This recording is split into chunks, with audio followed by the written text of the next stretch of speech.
Taiwan, I'm Laurel Stewart with the news from here in Taiwan and around the world. South Korean President Yoon Yeol has been released from detention after a court in Seoul found issues with his arrest and indictment and declared his detention invalid. Cadence Karanta reports. Walking free, impeached South Korean President Yoon Yeol leaves detention after more than 50 days. He was being held on charges of leading an insurrection after a short-lived attempt to impose martial law. But the Seoul Central District Court found issues with the timing of his arrest and indictment in January and declared his detention illegal. Prosecutors aren't challenging the decision. In a Facebook post, Yoon thanked the court for its courage and determination, as well as his supporters, who've been holding rallies throughout Seoul since he was arrested. And on the day of his release, some gathered to greet him. 오랫동안 기다리면서 빨리 못 나오셔서 굉장히 안타깝고 너무 힘들게 기다렸는데요. 그래도 기다렸다는 보람이 굉장히 많았고요. 그다음에 직접 한 2m 앞에서 대통령님 딱 뵈는데 눈물이 나오면서 나도 모르게 막 고함이 질러지고 너무 반갑고. But Yoon's still facing insurrection charges, part of an ongoing criminal trial.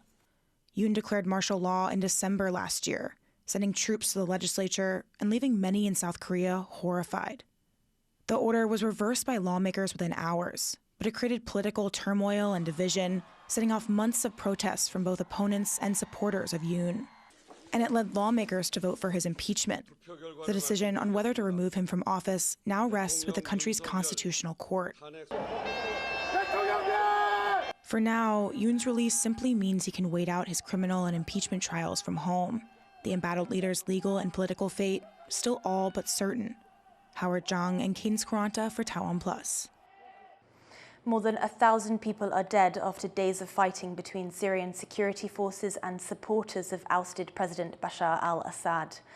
A Syrian war monitor says over 700 civilians were killed, mostly by government forces.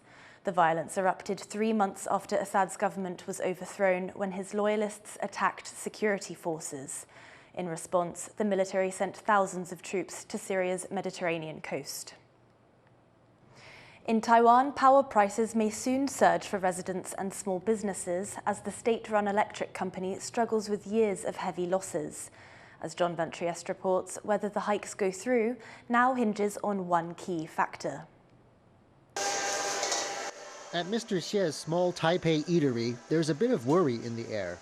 Mr. Xie is already squeezed by rent and gas bills, and now there's talk small businesses like his could see power bills jump 25% overnight.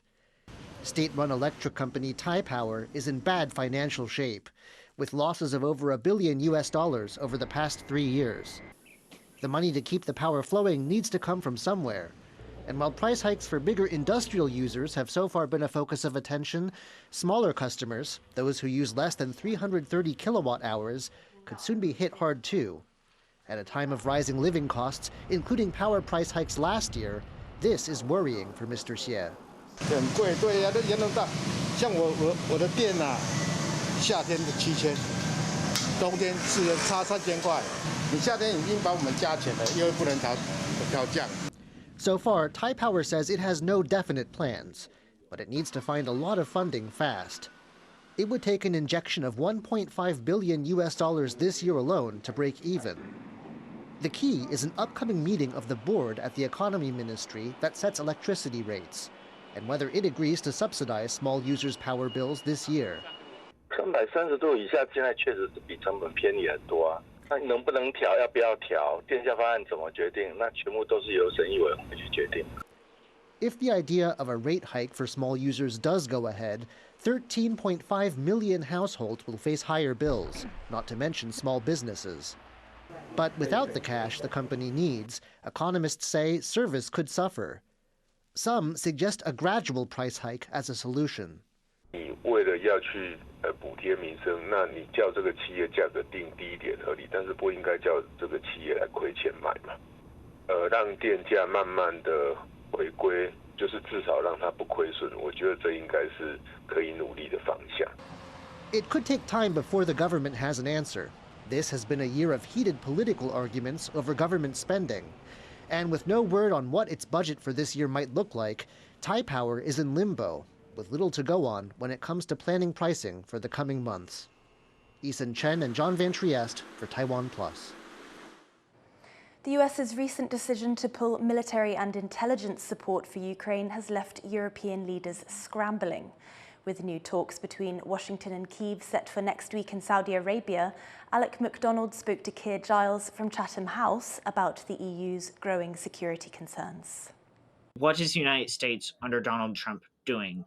The United States has pulled the rug from under all of its alliances and partnerships around the world. There are two parallel processes ongoing.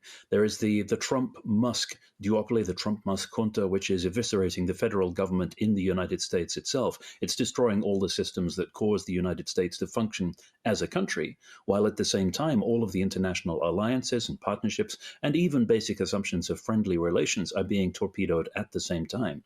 You have the United States not only cutting itself loose from standing against aggression in Europe, but also picking meaningless fights with its closest neighbors in North America, with Canada, Greenland, and Mexico.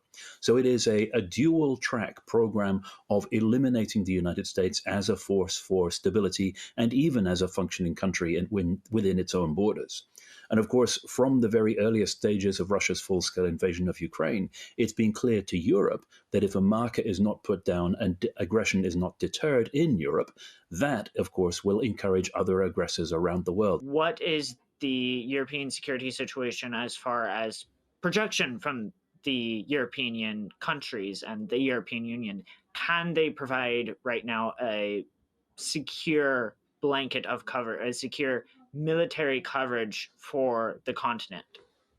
The United States has been complaining for decades that European countries have effectively outsourced much of their defense to the US. Their own militaries, their own armed forces have been hollowed out and lack many of the important enablers like logistics, supply, fuel, ammunition, etc., that would enable them to be realistic fighting forces without US support. And now that process has been cruelly exposed as the United States is threatening to pull the security blanket away altogether. That's left European leaders scrambling again because the realization has now hit home that the United States actually meant what it said. And that's why you have discussions ongoing at the moment across Europe about what exactly the continent could provide to ensure the security of Ukraine as the front line against aggression. And the conclusions they're coming to are not reassuring, precisely because there is so little military capacity left because of the assumption that the United States would always be there. What have we learned more generally about the state of conflict in Europe 3 years now removed from the start of this war? You've had a Russian army that took part in the initial invasion of Ukraine, which was effectively eviscerated, at least its land forces were, and has been rebuilt over the course of the conflict to fight an entirely different war than the ones that Russia first went into.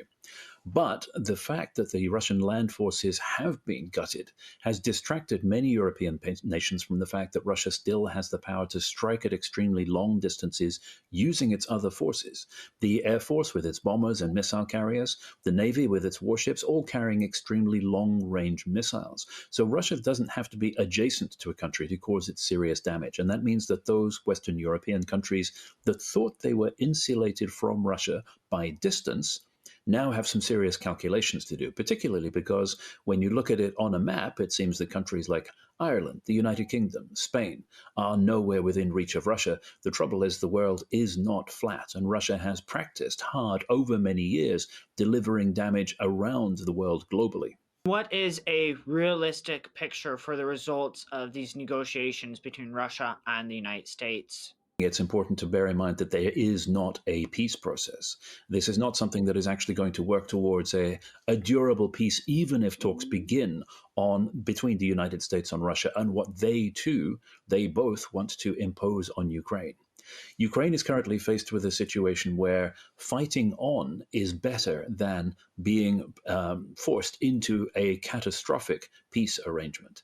And it's even in a position where fighting on without its ally is preferable to those allies' terms, with the demands that the United States has placed on Ukraine for effectively access to the entirety of its mineral wealth for the indefinite future as a bill for past protection, let alone any future security guarantees. Ukraine has walked away way because it knows that standing alone, with all the potentially disastrous consequences that that entails, is better than agreeing to the terms of a country that was supposed to be its closest backer. That was Chatham House Senior Consulting Fellow Keir Giles. You can watch the full interview on Zoom in, Zoom out by visiting the TaiwanPlus website. The Pacific island nation of Palau is battling a surge in organised crime involving Chinese nationals. Its leaders say the illegal activity is part of Beijing's intimidation of the country. Rick Lowett reports from Palau. An uneasy wait for their long flight home. These Chinese nationals came to Palau as tourists. Now, they're being deported from this popular island destination, arrested for allegedly running an online scam ring from a Chinese-owned downtown hotel. The latest in a slew of organised crime cases here involving people from China or the PRC.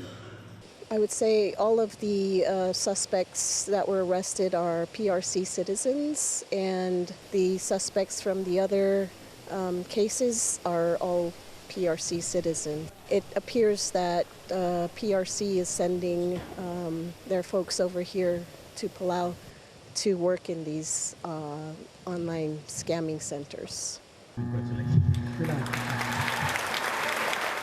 As he begins a second four-year term, the country's president, Surangul Whips Jr., is cracking down on organised crime, acting on a list of foreign nationals to expel. Most on the list are Chinese, suspected of involvement in illegal drugs, money laundering and human trafficking. Whips believes it's part of China's attempts to intimidate his country. Well, we definitely see an uptick in organized crime coming into Palau. Whether it's the online gaming operations, we've had a record number of drug busts at the airport of Chinese nationals bringing in drugs.